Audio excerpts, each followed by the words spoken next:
Hey y'all, thanks for stopping by my channel.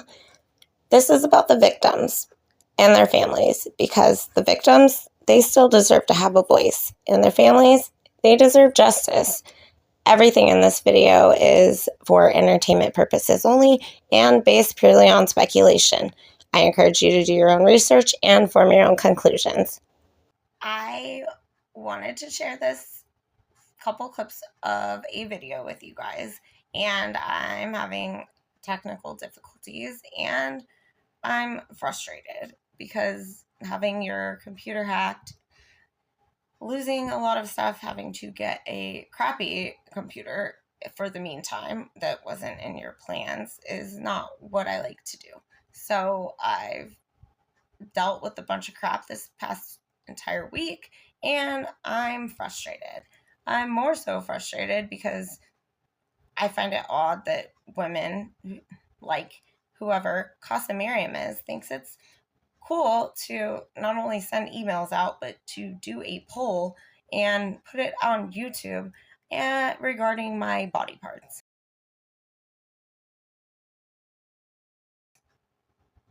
Weird.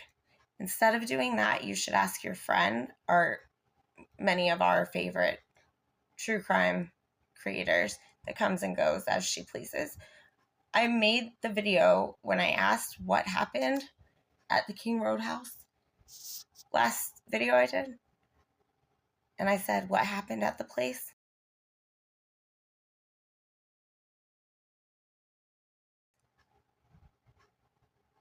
I was sort of doing that for a reason. So instead of bothering with me, maybe you should ask your friend, unless you are your friend, like 3 heads, 1 body type troll, whatever it is. Maybe you should focus on why she knows so much and ask, why does she know Jordan Baker? Yes, the Jordan Baker, the one who was allegedly roommates with Kopaka, and the one who claims to have just gotten out of a cult. And this is no hate to him at all. I'm just curious as to why she's made videos calling him Papa Wrench, and also so much crap talking about good old Dougie Boy Fresh, Doug Wilson, Christ Church. She's got a lot to say, but she also seems to have a lot to do with the church, from what I hear. So which one is it? And why is Jordan Papa Wrench if there's a man at Christ Church with the last name Wrench? Didn't think I knew how to investigate, huh? Well, as I stated a year ago, maybe you don't troll people that you don't know who they are. Anyways, maybe you should focus on that information instead of my chest.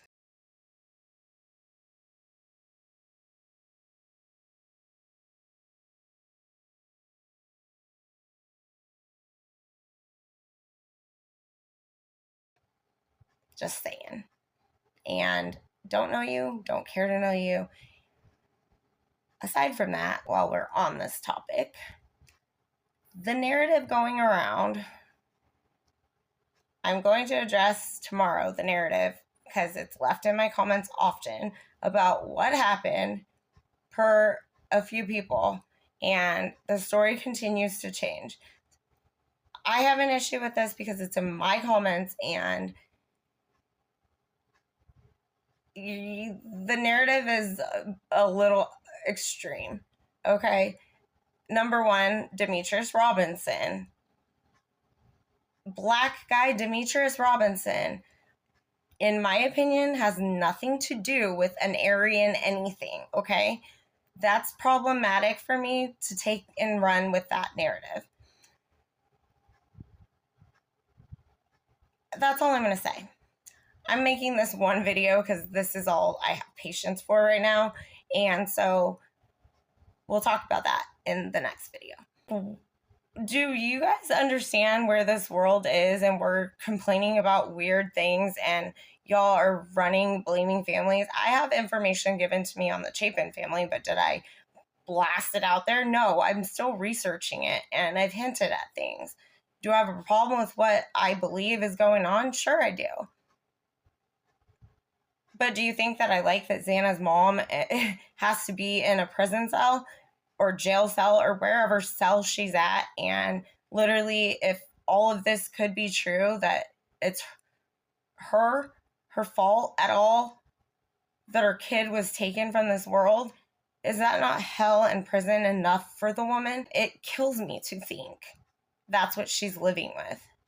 Yeah, did she make bad choices? Yeah, of course.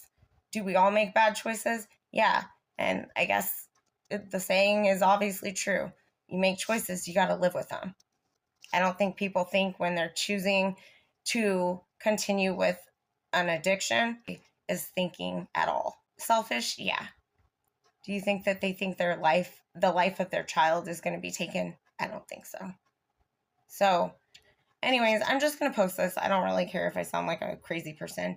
I want you guys to watch this video because I think it's interesting, and it has to do with bloodlines, and apparently, you know, rich elite people, lots of them being the kind that are in or their kids are in Moscow, Idaho, you know, they make a big deal about bloodlines. If you guys are interested, I'm sharing a couple clips from an interview with Nathan Reynolds. He's from the Reynolds bloodline. Big Sue, I hope you enjoy this. By the way, sorry I haven't contacted you. I'll get a hold of you. I just want you guys to hear a story. And I find it interesting because Jay Embry mentioned assassins, and it's a little different, but in my book, I'm trying to get people to open their mind and think outside the box. Things are happening in this country every day that you might not want to believe, you might not want to think about, but they're happening, and a lot of it involves trafficking children and innocent people, some of which the government is involved with in some way, shape, or form. This is something that's happening whether we like it or not, and it's in your backyard, and it's happening to the most vulnerable of people. So if you will, watch the whole video, hit the like, hit the subscribe, hit the notification bell, and sorry, I'm on like a rant. So anyways, I hope you guys enjoyed your weekend. I have a lot to get out, but bear with me. It's coming just a little slower than I have patience for myself. So let me know your thoughts. This is just to get you guys thinking, and pay attention in the beginning because they mentioned something that we've all heard about. Maybe we're not paying attention to all that should be paid attention to. I'll leave it at that for now. Have a great night, y'all. I will catch you on the next one. Until then, stay safe, and thank you for your support. I appreciate each and every one of you. Bye, guys.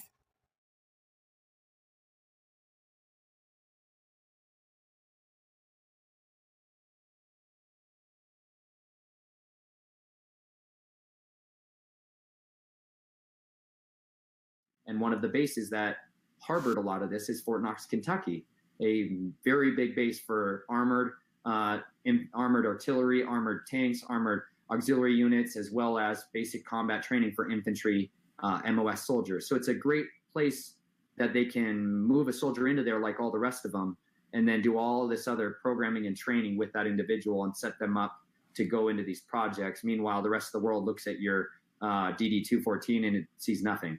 It literally says nothing and nothing more, and just a normal dude. And so, like you said, David, it's all about keeping that gray man mentality in all of these areas. And I have some more detailed questions about that I'd like to ask, but I don't want our time to get away from us. So there's so many in something that deals with things as dark as snuff films and being manipulated by your family to be a killer. Y'all heard that, right? He said snuff films.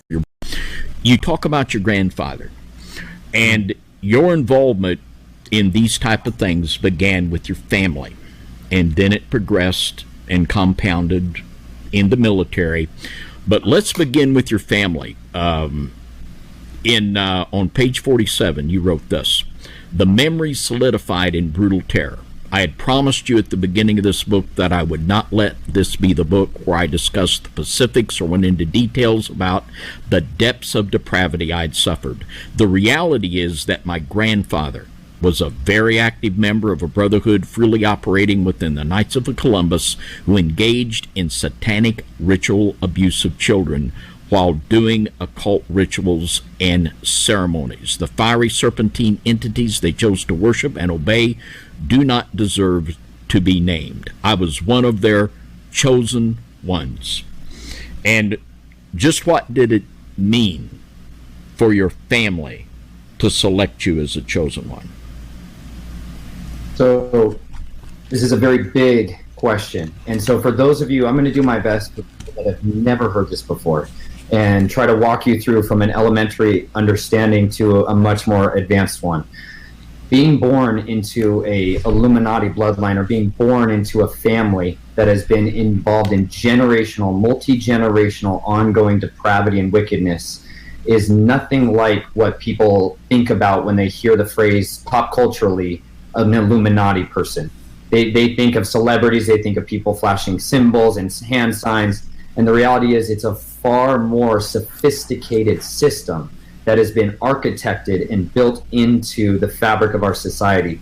These people are builders of worlds, as they believe it, and the worlds they build are absolutely set in the cornerstones of darkness. These are not set in obedience and holiness and blessings and love and patience. They're not set in those fruits. The fruits of this kingdom are of a completely different capacity. And so my family members, being born into the Reynolds bloodline, the Reynolds were not necessarily the preeminent purebloods. However, other individuals of my lineage carry darker seeds in their blood, if you will. They genuinely believe that they are carriers of the seed of the serpent. And so because of that, they look at normal individuals as cattle, as lesser humans, as useless eaters. And it gives them it affords them the moral perspective to consume people as assets and resources. And so being born into one of these families, what is going to start out with you, not every single child will necessarily be selected. There's lots of Reynolds out there that I think never went through any of this. I think there's lots of Rothschilds that may not have gone through the same levels of depravity as other family members. However, if you show certain aptitudes at early ages, they will darken you through traumatic systemic abuse. And that's what my grandfather, who, like you said, out of page 47, was a high-level member of the Knights of Columbus, who would gather chosen ones for family members. Chosen ones would be the child that's been selected as having the best predisposition to being able to endure intense amounts of trauma, fracture their mind through what's called dissociation. This is later on what can develop into dissociative identity disorder, what used to be called multiple personality disorder. And that really is the black heart of this kingdom. And that's the big secret. They're always telling people to hush, hush, and pass over things like it's schizophrenia, that guy's just crazy, or they're bipolar. And the reality is they're hiding this big bad boogeyman, which is split personality, mind control, and handlers and individuals that use people like cattle. And so I had an aptitude for certain traits that they desired. Mainly, I had a higher level of intelligence. And so when they split me, I had the ability to maintain aspects of my core at a high level and still have one personality that could function for the cult and be cult loyal, my Nightwalker side. And then I had another front side that was a Christian moral side that was a Daywalker. So the left hand doesn't know what the right hand is doing, is what this is all about, divide and conquer tactics. And they base these things off the principles of the Word of God, which says a house divided against itself cannot stand. And that's exactly what they do, is they split someone so they can never stand against the enemy ever again.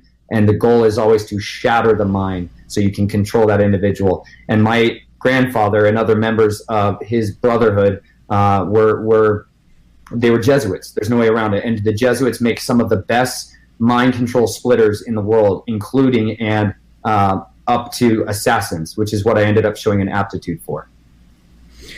And one of the things I like about your book, it's not only an inspiring personal story, but there's an inside look at how these things operate and wisdom. Like, there's so many misconceptions, like as you just shared. And on page 91 of your book, you write, in recent days, the phrase the Illuminati has flooded our culture. This, in fact, refers not just to Adam Weishoff's 18th century secretive order, but the more profound truth abides in the Illumined bloodlines, as you shared. And it's important for us to understand this. And your average person, when we talk about this type of thing, the bloodline families, they might think of a Hollywood elite, Lady Gaga, and certainly they're a part of it, or they might think of Anton LaVey or some of these guys that just look all jacked up and crazy.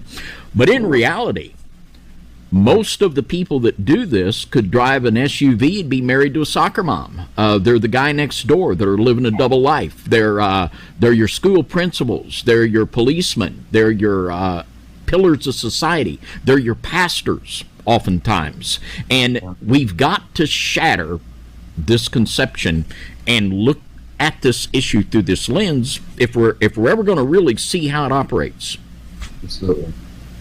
Absolutely. And that's really the best way that the enemy hides. He hides himself by being in plain sight.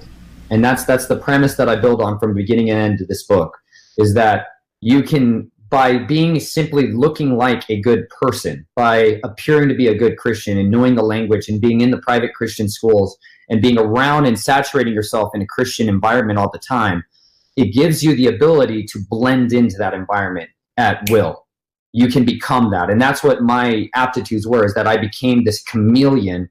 Wherever environment was, I took on the emotional form of whatever my targets or people around me needed me to be, so that I could fulfill my purpose there, whether I was being sent in to infiltrate a group or whether I was just being sent in to plant cameras so that we could capture blackmail evidence of sexual abuse and incest or pedophilia, which was my most common trait when I was younger, when I was working with a lot of the individuals out of the Knights of Columbus and the Jesuits. They really like to control people through setting them up with compromising videos. Compromise is their kingdom. And so they're very, very good at making sure to find ways to have a little black book on you and your dirty deeds. And my family got very wealthy by selling secrets, by selling these little black books of individuals who later may have become prominent or may not.